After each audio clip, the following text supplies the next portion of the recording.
everyone, it's Jessica Honecker, founder of the socially conscious fashion brand Noonday Collection, and this is the Going Scared podcast, where we cover all things social impact, entrepreneurship, and courage. If you guys follow me on Instagram, first, if you don't follow me, hop on over there. It's Jessica Honecker with an egg in the middle, 2 G's.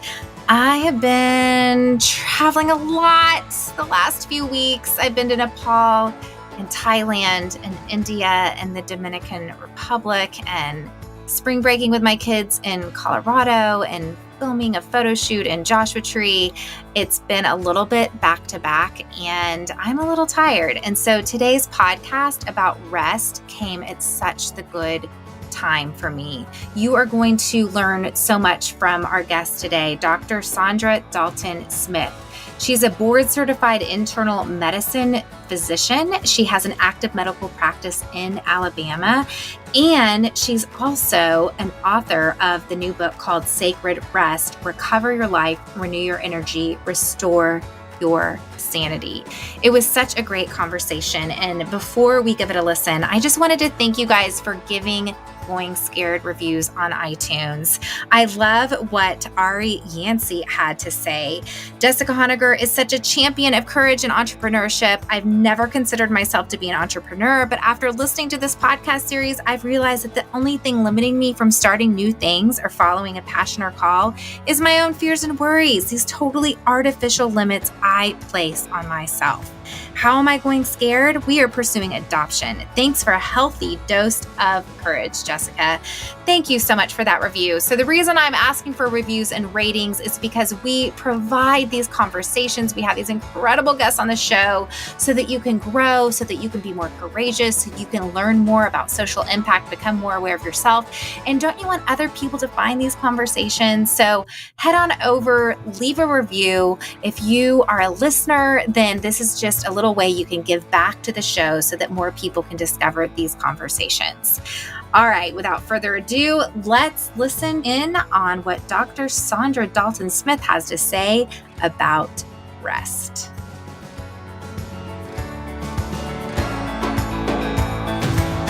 All right, well, welcome to the show, Dr. Dalton-Smith. I'm excited to chat with you today. Thanks for having me, Jessica. Okay, so do you want me to call you Saundra or Please. Dr. Dalton-Smith? Okay.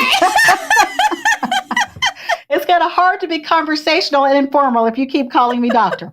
So I just like it. I like to place honor where honor's due. You know what I'm saying? You know, I appreciate it. So there you go. Okay, I'll stick with Saundra. But listen, this is why I'm so excited to have you on the show, because rest is a subject that's near and dear to my heart. And well, there's so many things I love about your book. First of all, that you're talking about sort of a daily rest, not this like go on vacation, get massages. But also, you are a doctor, you're a mother of 2, you're an author, you're a speaker.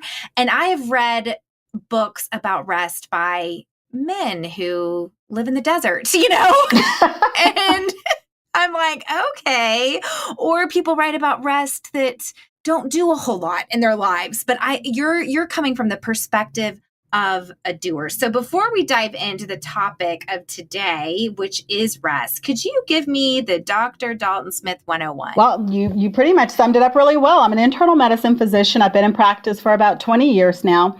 I have 2 boys. We're in the surrounding Birmingham area. Their ages are 13 and almost 15. He keeps reminding me.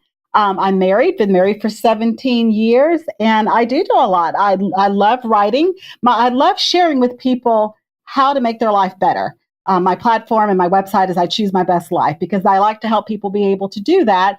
And I found that writing and speaking are 2 of the ways that I can accomplish that. So tell me a little bit more about you, how you arrived to this topic. I know that we teach what we need to learn. Yes. And so how did you begin to let rest be your teacher so that you could then teach us about it? Honestly, I burned out. I was at a point in my life when both of my boys were toddlers. I had, I think at the time, maybe a 2-year-old and one who had just been born. And on the surface, my life looked very well put together. I had a lot going on. I was doing a lot of interaction with different major magazines as a health advisor and giving information to them. So I had all these accolades, but I was so unhappy. I couldn't find any peace, any joy in the process. I had become a doer without becoming one who actually enjoys what they do. And, when I got to that point, I look back at it like this. When I see sometimes in the media where very accomplished, successful people, you hear of them committing suicide or having a breakdown, and people say, how can that be? They're offering so much benefit to others and they're blessing so many people's lives. How can they get to that point where they don't see value in their own life? But that's where I got to. I didn't have a plan. I didn't have this big suicidal pact that I was going to do, but I just found no joy. I was at the end of myself. And it came to this place of just real desperation where one day I just laid out on the floor. I was like, God, if this is all there is, I don't want to do this anymore. I don't want to be in a life that I personally built and created. It's the life I said I wanted. And it put all my effort and time into building. And then when I was sitting in the middle of it at its peak, so to speak, in all the other areas, I didn't want to be there. So something had to change. You say that sleep is the byproduct of rest. It's not the foundation of rest. So what is your definition of rest? To me, I make it very simple. Rest equals restoration. And so when I look at rest, I'm constantly looking at the different aspects of my life where I'm pouring out. And so when I was doing my research on that, there are 7 key areas that I saw that I personally, and when I started looking at my patients and kind of in general, that we all pour out of on a continuous basis, whether we think about it or not. And so from those 7 areas, I started to look at just my own life. And at that time, like I said, I was very busy. I was active. I was doing a lot of different things. I was getting plenty of sleep. And that's the problem, because in medicine, that's what we tell people. If you're tired, you must need more sleep. I was getting plenty of sleep and I was still exhausted. And so when I started looking at these 7 areas for myself at that time, what I found is that I was actually depleted in 3 key areas for me. And they were social rest, emotional rest, and creative rest. So those were areas I was pouring out without even realizing I needed to have restoration in, that I needed to pour something back in. As a physician, I'm constantly talking to people, constantly giving of my emotions with their situation and compassion that goes along with doing that job. And then as a writer and one that was working with the media, with coming up with stories, I was constantly pulling on my creative aspect. Well, I never thought of myself as a creative because I'm not a painter or a singer or an artist. So it never dawned on me that, brainstorming and coming up with outside of the box ideas was a part of creativity. Oh, yeah. Oh, yes. So I wanted to get very tactical right now, and I want everyone to get out their pens and papers. And I would love for you to walk us through these 7 types of rest. And what I'd love to hear as you name each type is, what does that pouring out look like? Like what you just said. I think people hear the term creative and they are like, oh gosh, when's the last time I pulled out a paint and a brush, but actually creativity is just generating ideas and sort of getting other people to live in this realm of possibility. And if you could walk us through and say, here's what an example is of pouring out, and then an example of what restoration looks like in that area. Yeah, absolutely.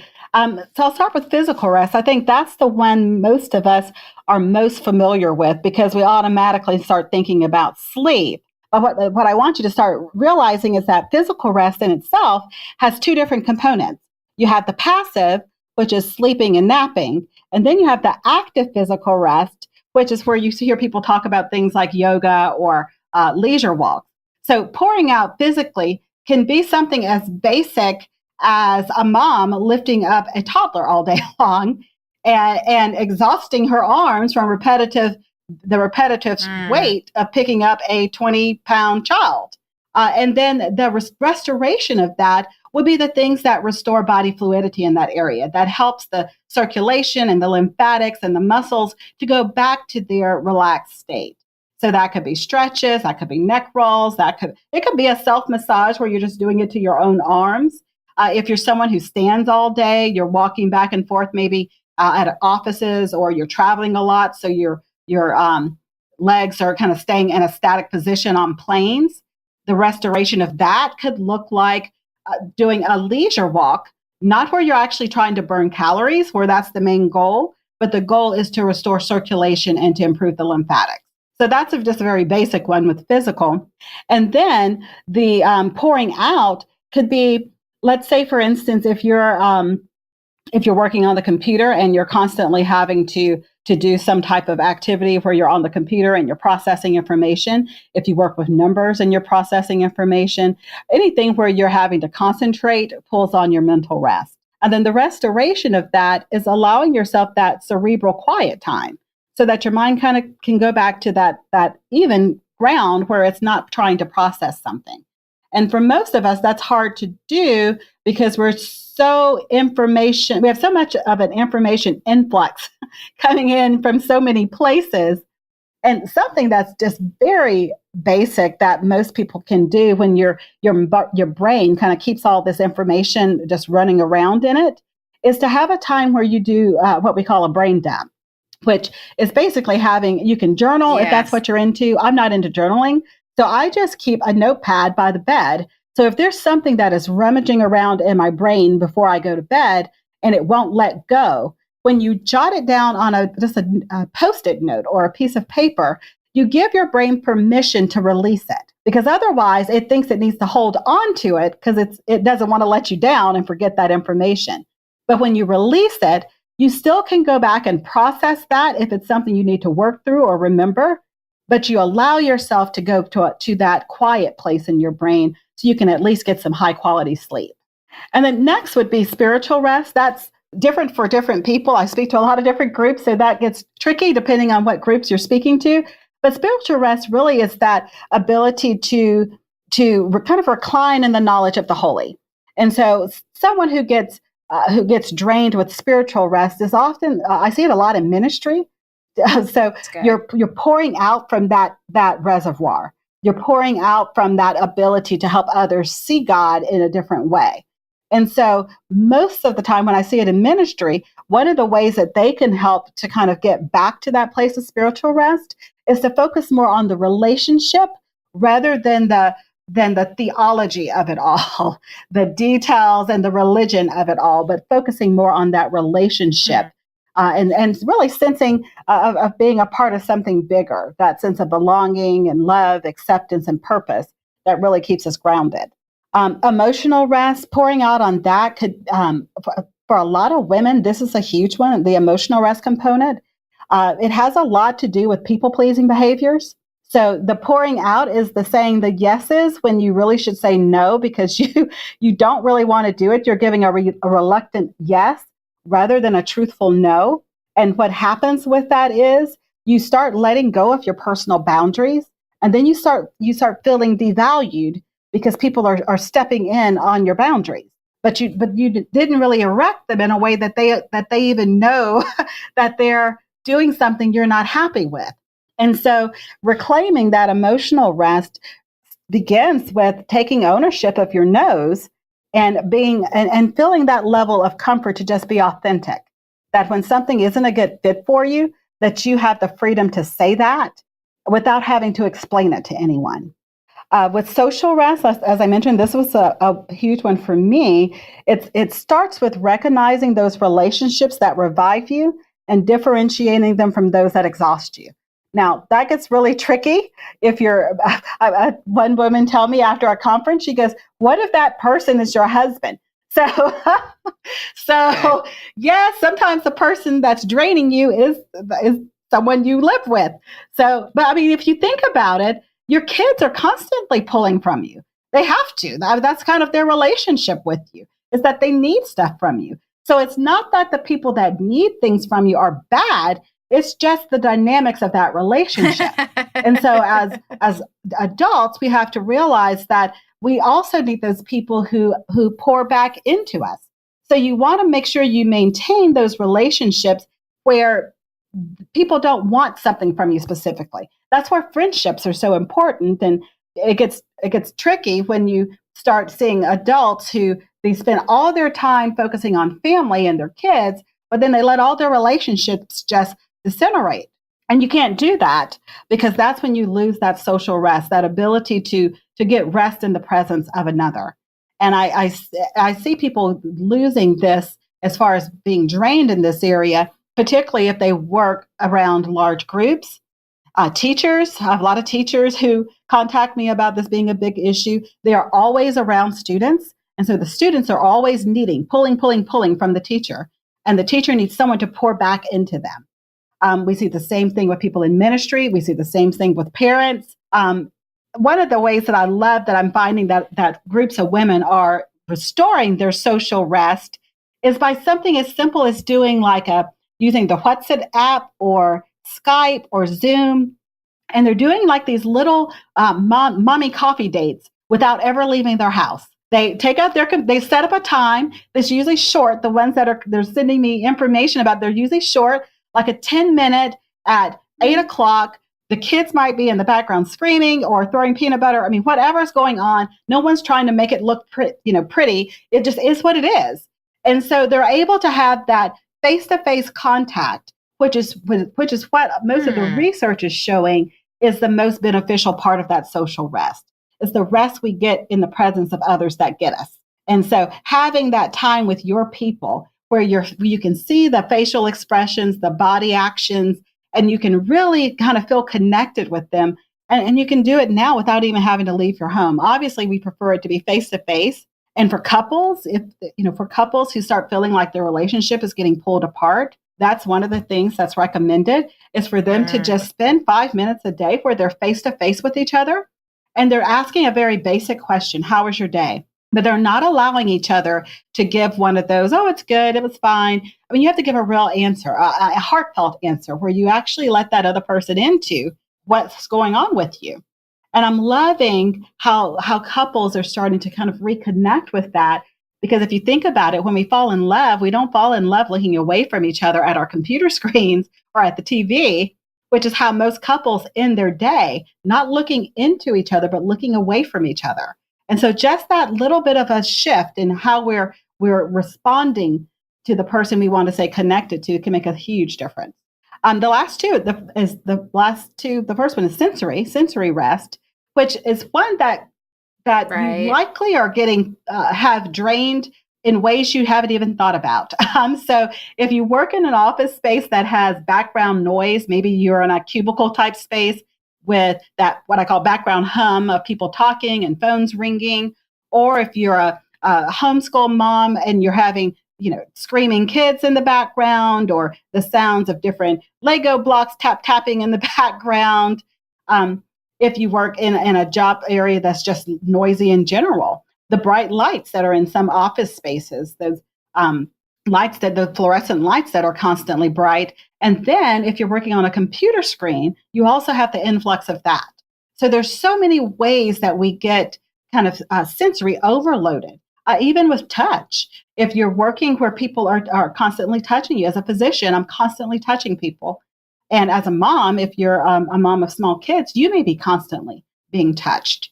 So I had an interesting story with one couple who we were doing some coaching and counseling, and she had made the comment, I don't like sex anymore. I used to love sex. I don't like sex anymore. So, and I thought to myself, okay, well, I'm not really that kind of doctor, but let's discuss it and see where we go with this. Well, she's a homeschool mom of very small kids. I think the oldest was maybe 5, and then she had like 2 more under that. And if you think about it, all day she was touching or being touched. And then, at 6 o'clock, he comes home and it's just bigger hands, but it's still being touched. So obviously she was getting overloaded in this area. And so something as simple as them coming up with a daddy bedtime routine where for 15, 20 minutes, she could say her goodbye, she could say her goodbyes. And then the last 15, 20 minutes as the kids were getting ready for bed, it was daddy time, his personal time with them where she could go and kind of decompress from the constant touching. So she would be more receptive to grown-up hand touching her. And so we need to do the same thing just within our day-to-day. So if you're working at a computer screen, for long periods of time, doing something like flow break cycles, which is where every 90 to 120 minutes, you purposely break away from whatever you're doing. That could be as simple as just standing up and going into another room. That could be closing your eyes while sitting at the desk and doing a little bit of kind of neck rolls and kind of decompressing there. It could be turning off your radio on the drive home from work. So instead of listening to talk radio where they are firing you up and getting you more agitated about politics and whatever else might be going on, that you allow that time to be part of your sensory restoration, to just have some quiet and to kind of get back into that appreciation of silence and even spending some time in darkness. Very few of us actually spend time in total darkness and in total quiet. So I've even had a few sessions at sensory deprivation tanks, which honestly are tremendously therapeutic if you have a tendency to easily get sensory overloaded. Is that one of those places where you can float around in salt water? Yes, complete silence, complete darkness. I've been wanting to try that. It's amazing. I initially was questioning how most people would respond to it, and I've seen some interesting research. People who are highly sensory deprived, who are toxic in their ability to defuse from the senses, they have to have noise all the time. TV's playing, radio's playing, everything. There's always noise. Can't just jump in a sensory deprivation tank. They will panic and freak out because it is so different than their norm. So what I have them start with is just kind of a little bit of sensory grounding, so to speak, by turning off the lights in their bedroom and see if they can get that as dark as possible with no sound, and just spending some time getting used to that. Because you'd be amazed how many people sleep with night lights and all these different things going on, the background noise when they're sleeping. So they never get to silence. So you have to really start getting there first. But then once you kind of get your body acclimated to that again, the tanks are fantastic because it is truly a weightless type experience. And you never get to that level of darkness and silence. Honestly, it's almost like a religious experience.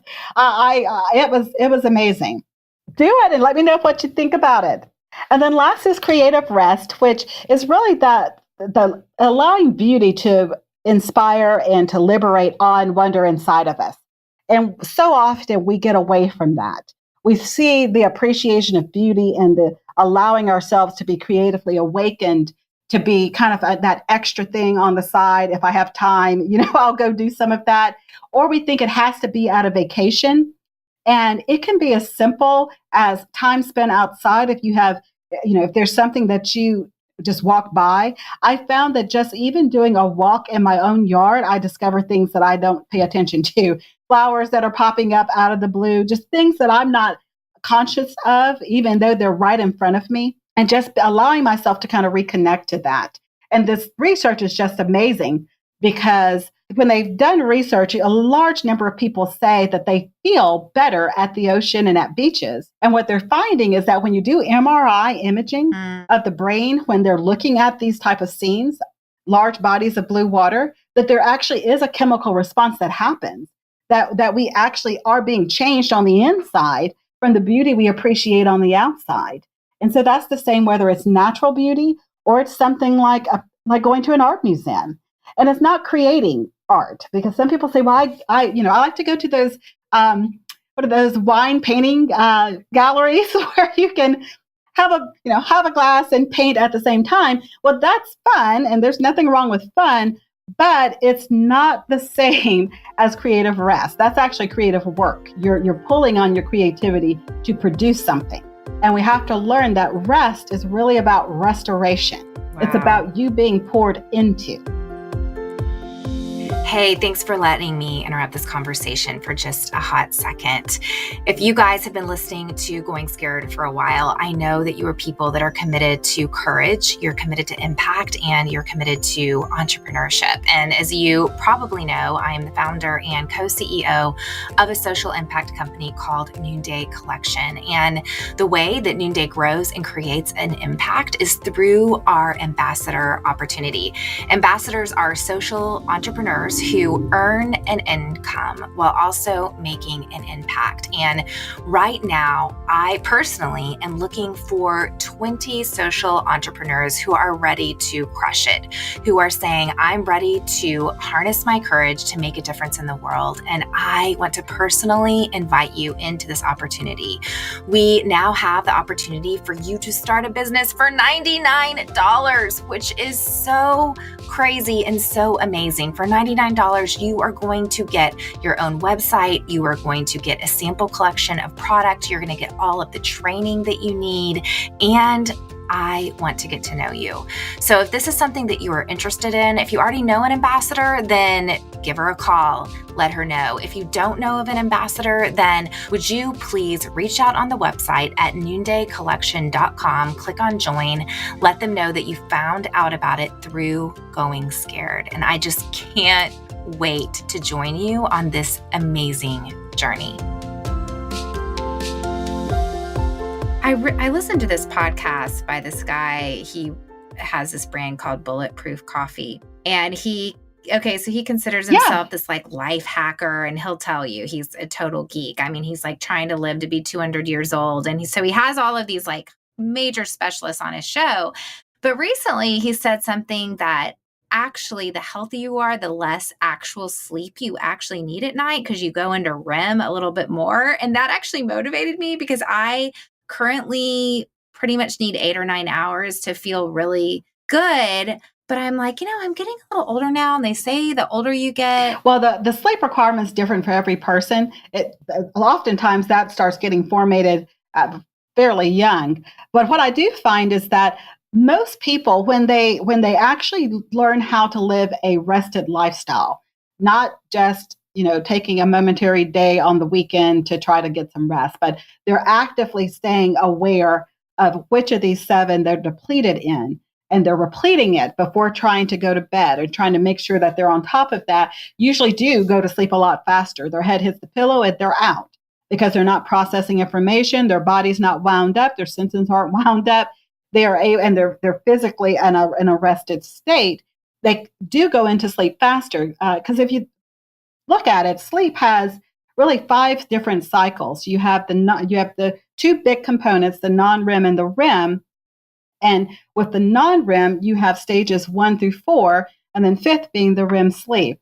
Well, so many of us, we stay in stage 1 and 2, which I like to call the mommy sleep. You fall asleep, but I mean, if there's like a peep in the house, you're awake. You're not deep enough to actually go into REM, because you're still kind of on alert, waiting for something to happen. Stage 3 is that level of sleep where you are able to start getting body restoration, the neurons, the muscle fibers, all of that good stuff that happens in the body starts occurring.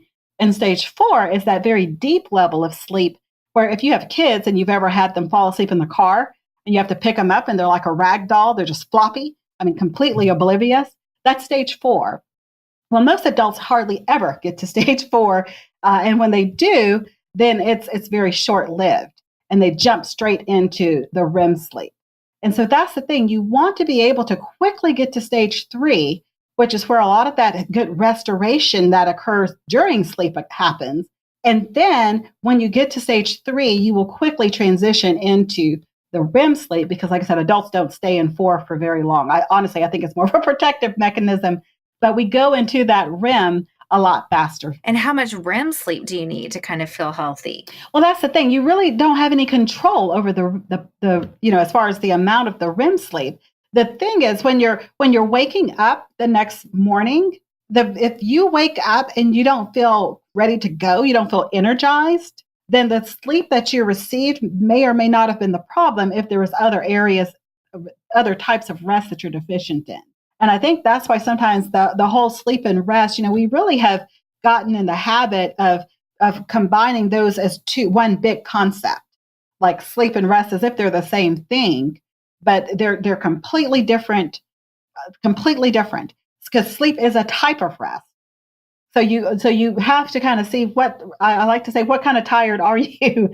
Is it a physical tired, or is there another type of draining that's happening in your life that's keeping you feeling tired all the time? So let's talk about what rest isn't, because I know some of us think, well, gosh, I mean, I have my self-care, I get my massages. I just went on vacation a month ago with my husband for 3 nights, but I'm still just exhausted. Where are some areas where we might be missing that we're not getting rest? Like what is rest not? Well, I think that's a great point, what you just described. I have no issue with vacations. I think vacations are needed, but vacations really are just work for most of us, but fun work, but work in in a different location than our home. So when we go on vacation, we're not usually doing things that are restorative. We're doing things that are fun that keep us active. And so, a restful vacation is not something most of us are actually experiencing. The other thing is just that concept that I'm resting on the weekend when I'm laying on the couch, binge watching an entire season of some show on Netflix. And then you hop up from the couch and you're like, I'm still tired because, yes, you ceased your normal activities, but there's no intentionality in what's being restored. Because if you look at that same situation, if you have someone, let's say, who has a spiritual rest deficit, they're not feeling motivated, they're not feeling inspired, and that time on Netflix is spent watching something that is actually inspirational and motivational, then they have restored those qualities back into their life and back into their thought processes. Then yes, that may be rest because you're actually restored something. Or if that couple goes on a vacation and that vacation is focused and intentionally placed around, we're going to spend time building our relationship up and spending time kind of focusing on that social rest component. So when you're very intentional about, am I restoring what I feel like I'm missing, then any of those situations could be changed into to rest. But if you just kind of show up and say, okay, well, we're going on vacation, and that whole time is spent kind of running around doing activities, and there's no focusing on the restoration aspect of it, you're likely to come out of it more tired than when you went in. Yeah, it's so interesting. My husband and I, we've been married 17 years, and we just did a little trip to celebrate our 17th. And after all these years, what I've learned that restores us relationally is doing physical activities together, like whether that's going on a hike, or we just went rock climbing together for the first time, or like otherwise, if we just go to the beach, we'll each veg out, we'll read our own book, we hardly connect. And I come home feeling like, did we just go on vacation together? So it's interesting. I love how you've created these categories. And I think what's sort of counterintuitive is that rest requires effort. Yes, and I love what you just shared because that is probably the biggest hang up most people have is that when I say rest, they automatically are thinking of lounging around somewhere. You can lounge all day and not be restoring anything. Right. It's about restoration. That is the mindset shift. So what you described, you're physically active. You're physically active. So you're not getting physical rest. But that's not what you're needing in that situation where you're working on restoring and building up a relationship. What you're needing is that emotional, that social rest that goes along with communication and authenticity and feeling like someone gets you and having that closeness together. And so physically you're active, but you're getting rest in all these other areas because you're able to connect in a way you probably don't do regularly when you're sitting at home. And so that's awesome because I have some people who will send me an email and say, I think I got mental rest, but I was chopping wood when I got it. Does that count? It's like, absolutely. Right. Because that repetitive activity took your brain out of having to process and let it go to a quiet space. So physically, when you got done, you may have felt physically spent, but if the main thing you needed was to clear your mind, then you have accomplished rest in that area. That is usually the primary thing I'm needing is to clear my mind. And the only thing that can do that for me is usually some high vigorous physical activity. Yeah, runners. I have lots of runners that are like Like, I like to run, like lots of running, like I like to go for a 6 mile jog every day because I just feel like it just gets my head space Right. back on track. And I'm like, that's perfect because you're being intentional about where you're getting the rest. And if your job is very demanding mentally, then that is how you're getting that mental rest. Now, the trick is to make sure that you're also getting physical rest. Because if you lay down at night and your body's all tight and your legs are cramping, and so now we need to look at, okay, let's do some stretches after the run to make sure that you're getting the physical rest so that you're not then feeling the negative effects of where you pour it out physically. I think it's also important to recognize seasons because maybe what restored you in one season won't restore you in another season. Or if a job changes and suddenly your job demands a lot of creativity, maybe suddenly cooking, which used to be restorative and fun and creative for you, is now a drain because you're drained and you don't have to make yet another decision about what you're going to feed your family that night. And, it's just, I think I'm sort of in a season of transition right now where I'm thinking, what is restorative to me today and right now? And sometimes, I don't know, because sometimes laying on the couch and watching a show with my family that's fun and we're laughing, that's restorative. Mm-hmm. But sometimes if I'm just exhausted and I'm I just don't want to interact and we binge on some, Hallmark Channel show, I'm like, oh, did we really connect like I wanted to? So it's just interesting. You have to be constantly sort of self-aware, but it sounds like the compass is this idea of restoration. And we've got to be daily thinking about what is going to bring us restoration in all of these areas today. And it might look different from one day to the next. Yeah, and really the way it's in practice in my life, because honestly, I'm not every day thinking, okay, which of the 7 am I deficient in? That sounds like a lot of work. I don't do that. It is. So what I do is, and I love how you put it, it's kind of just a personal compass. What I do is every day I get up, I start going about my day. And if at some point during my day I have that, like I don't want to be here, this is not fun, I don't feel like in the mood, I'm tired, I want to go home, that's when I start doing kind of a self-diagnosis. What's going on with me? Why am I not at my best? Because I know for me personally, I'm only at my best when I am well rested in these areas. And so if I start feeling like something's amiss, then that's when I start looking at, okay, which one is it? I need to quickly determine which one is the problem. And normally the thing that I do that kind of helps me be able to determine is I go through a real quick checklist. Is the issue that I'm sitting here and I'm like processing 100 things when I'm trying to do this one activity? Do I have I haven't had a chance to vent with anybody and I feel like I'm holding all this stuff in, which is more the emotional and social part?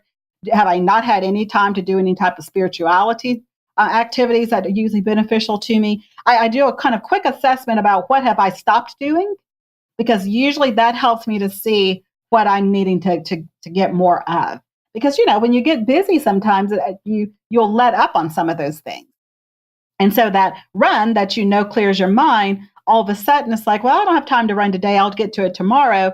And then 4 days in, all of a sudden your mind's full of mind chatter, and you're needing to get back to that level of restoration.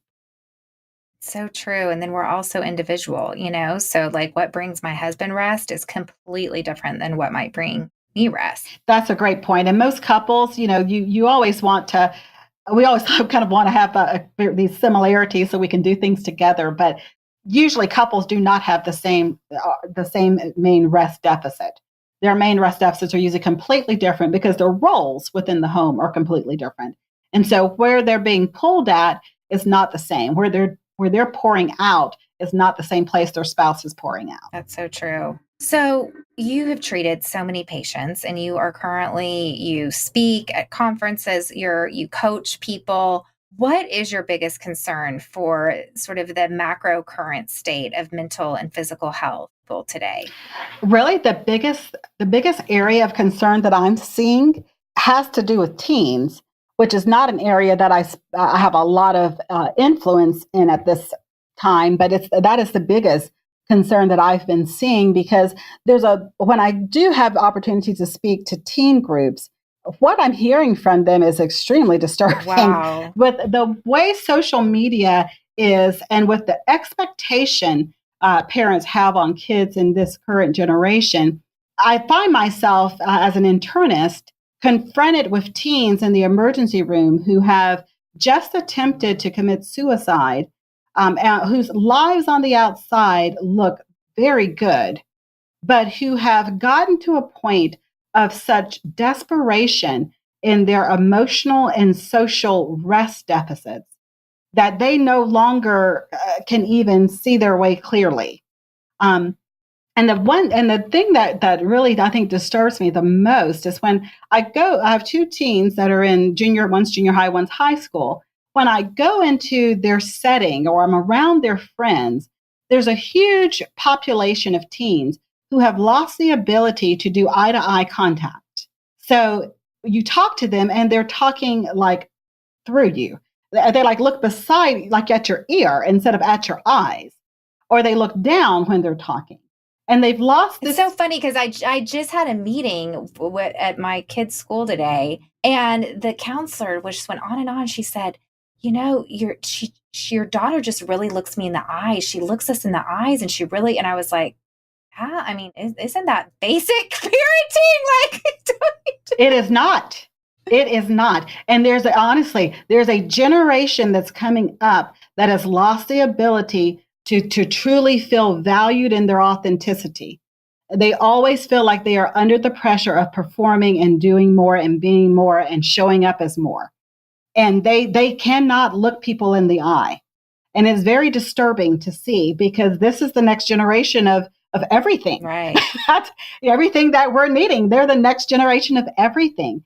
And I truly believe that part of that has to do with social media, because it allows them to feel connected without not having to present themselves. They can hide behind the screen and share without having to be vulnerable. And it's necessary to grow up into a healthy mental and social environment to still have that connection. Because if you think about it, on social media, you see it all the time. People say things that you're like, how can somebody say that to somebody? And they wouldn't if that person was right in front of them, because they would see how that painful statement hit the person, or they would see the reaction and the response that their words had. But when you're doing it in an environment that takes out those dynamics, it's very easy to be harsh and unloving and unforgiving and uncompassionate. And it really is breeding a generation that is going to need some additional attention to address these areas. So as a mom, how are you implementing rest with your teenagers? That's a great question, because I have two boys who love sports. And so what I do with them is the same thing I do with myself. I teach them the process of self-evaluation. So when my son gets up in the morning for school and he's dragging, I letting him kind of answer some of these questions for himself. And one of the big areas that they are having the biggest struggle in, particularly with the way their schoolwork and their sports, is making sure they actually get enough physical rest. They're both very athletic, football and all these things. Every day we're icing stuff, and there's extremely physical, to help them understand the value of restoring that physical part of themselves. The mental part, they don't pay bills. They seem to be able to turn that off pretty quickly. They don't have a lot of responsibilities, so that they seem to turn off very quickly. The emotional part of it, I don't. I asked them that question that I was telling you. How is your day? How do things go today?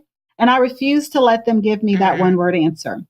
And I tell them to not let their friends give them that one word answer, because that one word answer, I think, has got many of us in a situation where the people around us look like they're okay, but inside they're really hurting and they don't feel like anyone understands them, but they're not letting people in. And so I tell them, when you ask your friends, what's going on, actually stop what you're doing and listen to what they say. Give them your full body attention. Turn towards them and give them a full body attention.